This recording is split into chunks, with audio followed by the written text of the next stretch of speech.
could learn about wind today.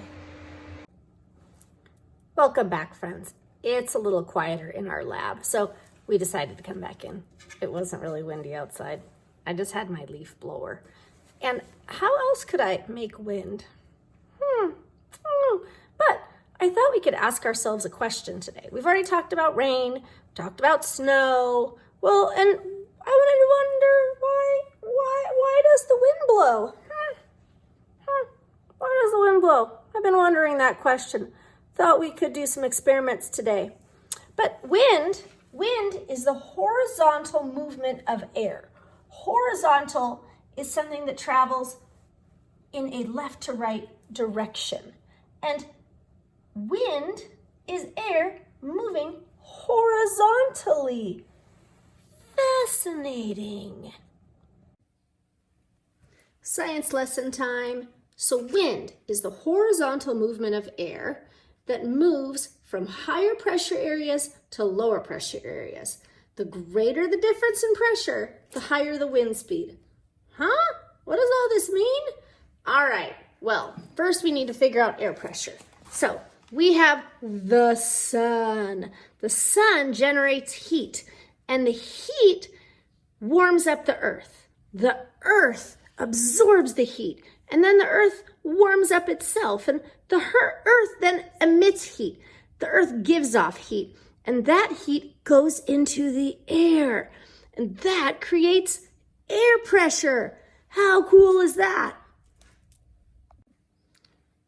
All right, more science. So we talked about air pressure a little bit. Now, in order for wind to blow, we need three different forces. We need pressure, which is here, our air pressure. It's called pressure gradient force, and that causes the air to move from high pressure to low pressure. The second force we need is the Coriolis force, and that is when the earth rotates on its axis, right? Our earth moves. That is the Coriolis force. So we have air pressure plus Coriolis force, which is the earth moving. And then we have friction, which is caused by the roughness of our earth. The mountains, the hills, the valleys, all those things make our earth rough. So because the earth is rough, the mountains and valleys alter the wind flow. So we have air pressure, we have the earth turning, and we have the roughness or friction from the earth. And all those things together equal wind. What? That's so cool. So we need air pressure, the Coriolis force, and the roughness or friction of the earth to create wind. Oh, fascinating.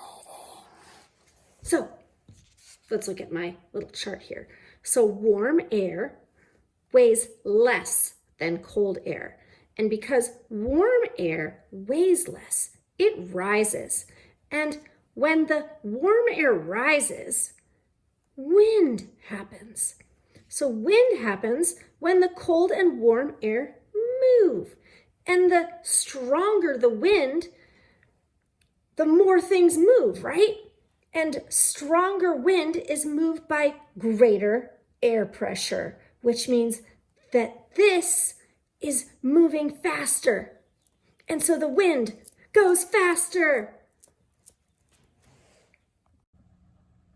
So we figured out today that I can create wind using my leaf blower. And I could also create wind using my hair dryer. But what if we did an experiment about wind resistance? Oh, what's wind resistance? Wind resistance is the force that an object needs to overcome when it moves through the air. Oh, let me explain that. So I have my cute little flower here, and if it's so windy, my flower is going to tip to the side and maybe break and maybe get ripped out of the ground. That would be terrible.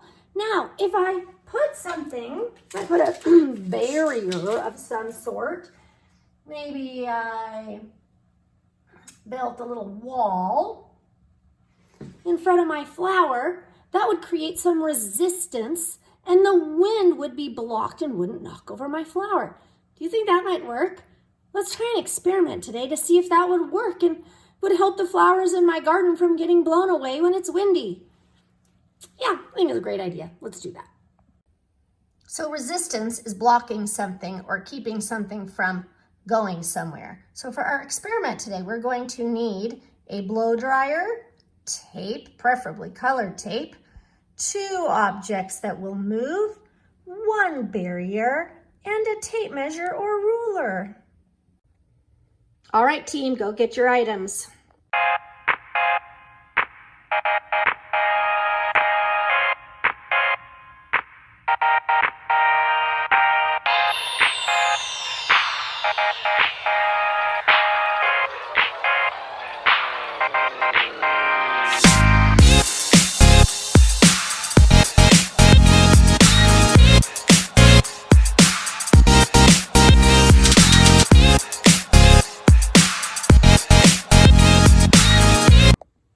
So we're ready for our experiment. But before we do our experiment, we have to make a chart to document our research data.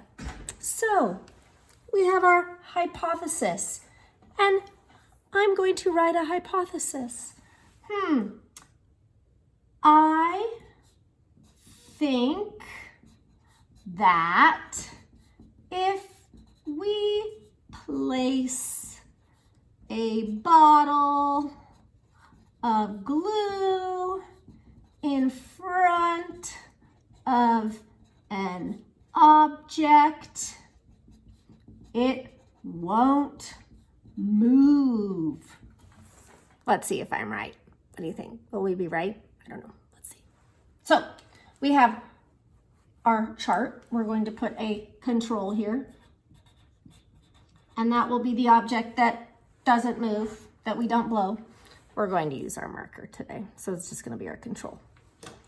And we are going to use our green tooth. All right, green tooth and our toy cactus. Cactus.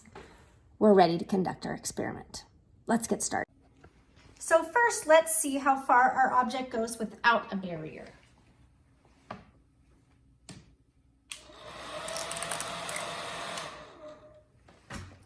Oh, it took a tumble. Let's measure.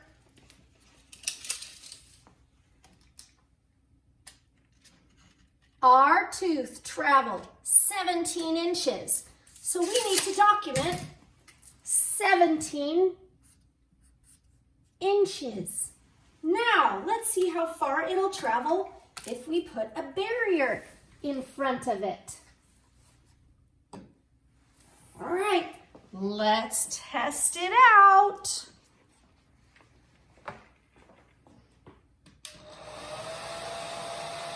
Oh, did you see our barrier moved a little? But the wind hasn't been able to get to our tooth. That's interesting. So we have to document that. Our tooth traveled 0 inches. All right.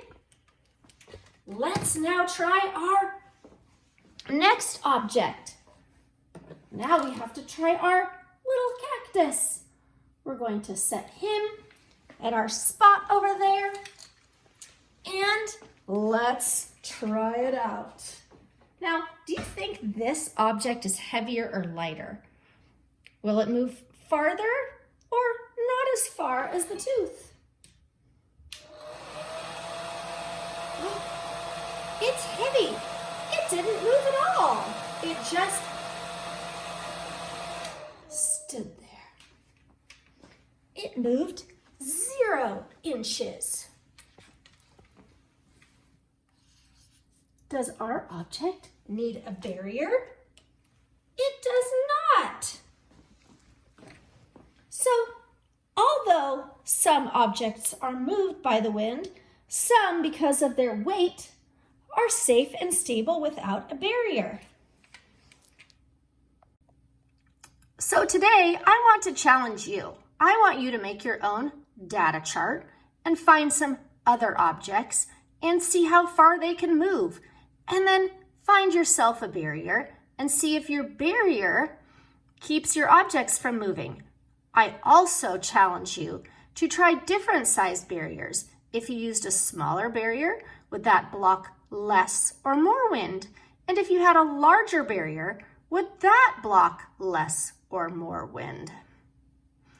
Get experimenting. So we talked about wind and wind resistance, and we did an experiment. And we needed to figure out how to protect my flower in the garden. Well, I figure if we build a little wall, it might keep our little flowers safe. But our larger plants, we don't really have to protect because unless it's a crazy wind, they'll be okay, just like our little cactus showed us. Now, wind is a flow of gases on a really large scale. In meteorology, which is the study of weather, winds are often referred to according to their strength and the direction from which the wind is blowing. Short little bursts of wind that are high in speed are called gusts, and really strong winds are called squalls. But did you know there are a lot of different words that talk about wind? I'm going to show you. There's something out there called the Beaufort scale. Say it with me, Beaufort scale. So, Francis Beaufort was a scientist, and he came up with a scale that classifies winds by their speed. So, wind is measured in knots. It's a measure of distance and time, and it can also be shown by miles per hour or kilometers per hour. Here's a few of the classifications. If the wind is calm, it is less than 1 mile per hour.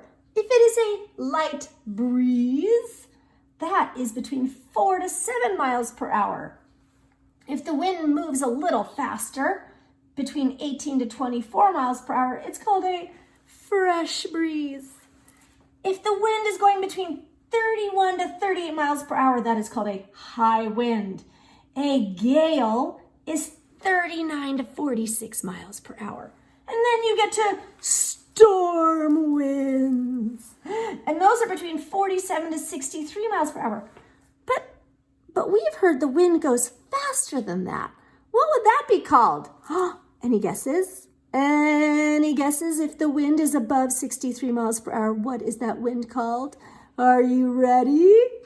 It's identified as a hurricane. Hurricane winds are winds that are greater than 74 miles per hour. That's a lot of wind. Grossologists, scientists, thanks for learning with us today. Thanks for learning about wind. Next time it's windy outside, maybe you'll have a better understanding, and you could even do some wind experiments outside and use some real wind instead of my fake wind. It's windy. Not really. See you next time. Bye.